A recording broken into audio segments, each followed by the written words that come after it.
Well, I think in my area of expertise and in my previous engagements, risks in fact come in many different shapes and sizes and types. And the fact is, we basically have to consider risk as being not just coming from one kind of being of one type or coming from one origin, but you need to consider risk as just being part of how you operate. And it's just something that you need to deal with, but you need to deal with it in an effective way. So to answer your question, is there a strategy? At Vatis, in the company I'm working for, we are a software vendor. We are a French software vendor. We're selling and developing virtualization solutions and infrastructure management solutions. So the types of risk that we need to face, they're the types of risk, first of all, that would come to any company. There can be a downturn in the economy. It can be a risk, a security risk on the software that's out there that we've been developing and that is running in production at our customers' premises. So this is a cybersecurity risk, if you will. It can be a legal risk, maybe there can be something that works out extremely badly with the customer. Thankfully, for the moment, we only have pretty happy customers. So essentially, our strategy is to make sure, so our strategy on the software itself is to make sure that we have the right processes and feedback. And that this process is documented, that we know exactly at all times who is in charge of doing what, especially when it comes to vulnerability watch, to reactivity, the process of analysis, and then the process of patching the software. So all this is a chain, it's a process. We're not doing this in a very special way, but we make sure it's done in an effective way.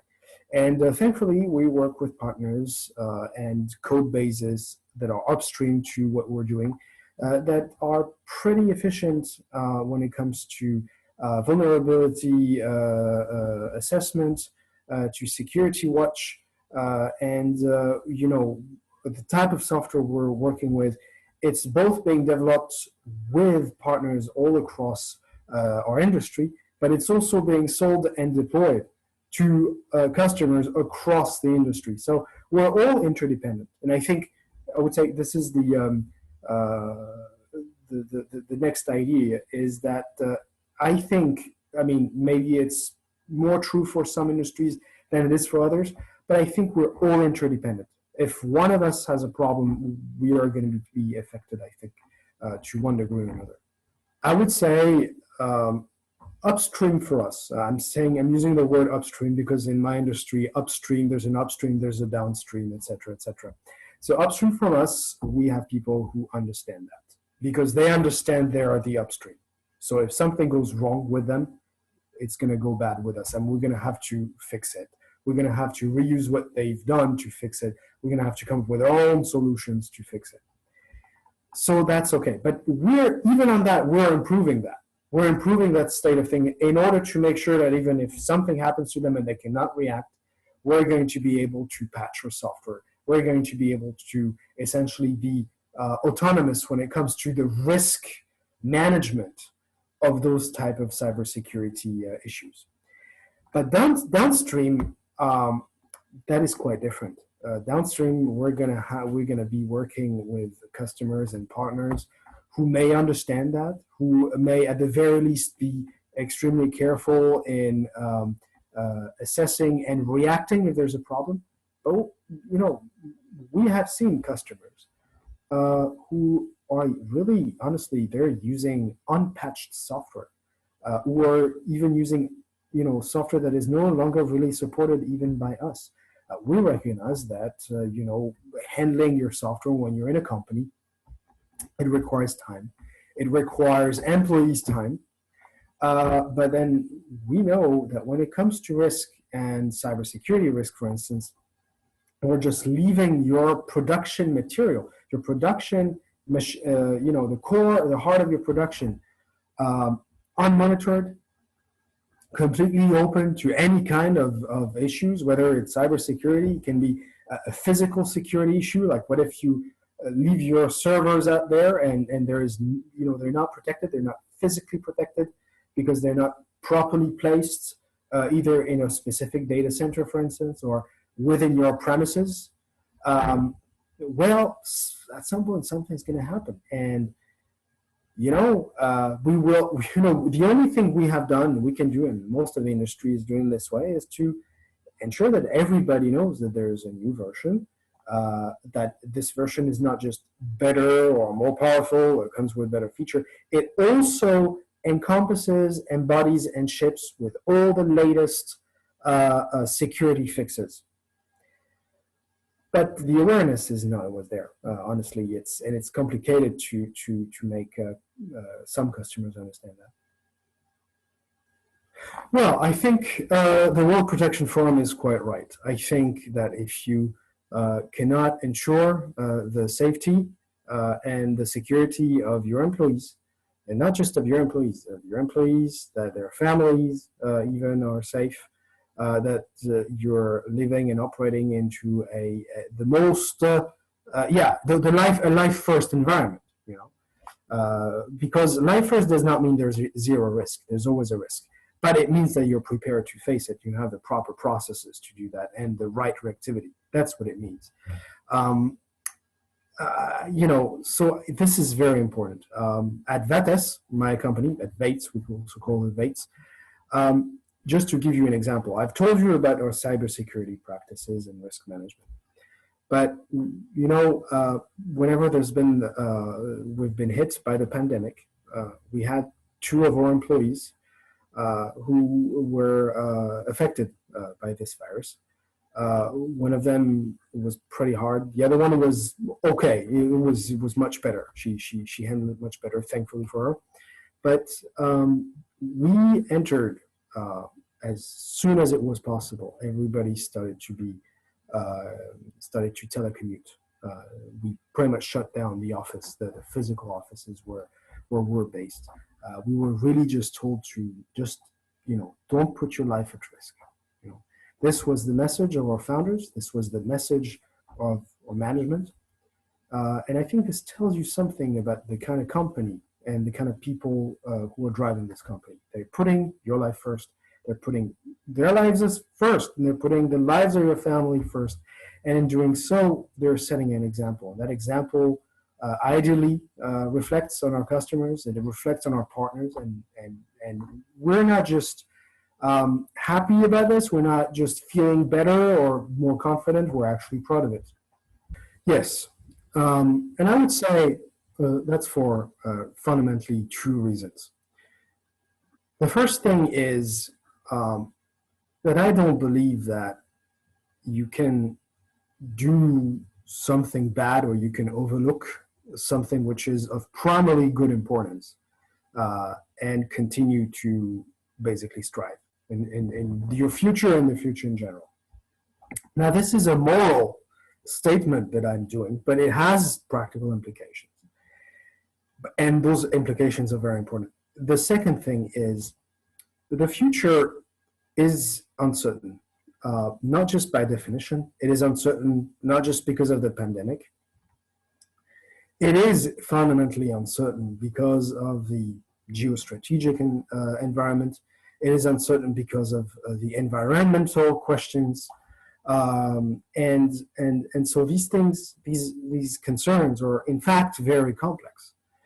And I would say that the last thing you want to do is to not be life first, meaning the last thing you want to do is to think that you can have a casino-like economy, that you can continue to put profits before people. I'd say that your first profits are the people and their welfare. And then you can start to really talk about proper profits. And in doing so, what you're essentially doing is that you are essentially driving a life first project. You're putting the lives of your employees, of the citizens, of your coworkers, of your partners, of your community in general. You're putting it first. You're ensuring that you can protect them the best way, in the best way you can. You know, there's an interesting anecdote. A few people realize that there have been, I don't remember which university, several years ago, it's a university in economics and history. They specialized in political economy and the history of economics. So they've done a research. I think it started at the time of the Roman Republic, and they essentially tried to map out the economic conditions from that point in Western Europe, from that point on to today, roughly speaking. And they found out that, in fact, if you were to combine the times of crisis and the time of growth, essentially on short period of time. So, the net gains and the net losses, if you will. What you were discovering was essentially a constant, meaning it's completely absurd to think that you can, have crazy growths and that it will not be matched somehow by some losses. So once you understand that, you understand the value of sustainability. And the value of sustainability is fundamentally something that puts the life really at the center of the concern. Because sustainability is about to make things last long term. Things and lives last longer and last on long term. I would say that it's very important to understand that not only information technology is a tool, but that it is also a tool to make other tools, So the first thing is you can basically take that tool and really, at the end of the day, there may be some exceptions, of course, but there's the tool and that's the hand that's guiding the tool. So, you can design systems and you can create businesses and you can have projects that are going to become a net plus for an ecosystem, for a community, for a country, for the world. And then there are other tools that are actually not so positive, and they will create some negative value for the users or for people and parties and companies affected by it. But I would also say this: at the end of the day, what you basically have to think about is the intent and the intent that's put behind the tool. And once that intent is, as you feel it, put into the tool, meaning you have designed it to be safe, you have designed it to be as good and profitable and as having as positive an impact that it can have on its target, then you have to make sure that there's a proper execution of it, meaning it cannot be placed into bad hands or deturned or turn over and turn away from its original intent. It is hard because IT remains a tool fundamentally, but it is a worthwhile exercise. You can go today on the internet and you can go to Wikipedia, or you can learn to make a bomb. Those two things are equally possible. I think that's a good illustration of my point. Well, I think it is the World Protection Forum is highly necessary because it is not so often that you can find a forum or at least a network of concern and interest that really do at least two things at the same time. First of all, it does materially and it does help companies and governments and a lot of entities really.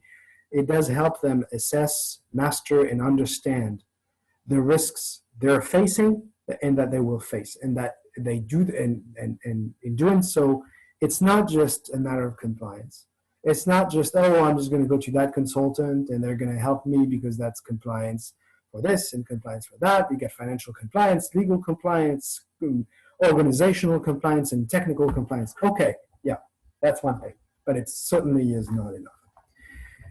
And so the World Protection Forum is a great venue for this because it's going to put companies in touch with each other and with an ecosystem of professionals that can help them, in those areas.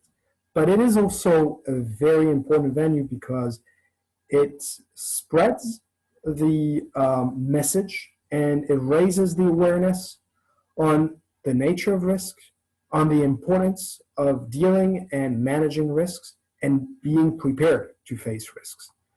And you actually do not have that, at least not a lot around here. And I think because of that, this two-pronged approach is very precious and it's very important.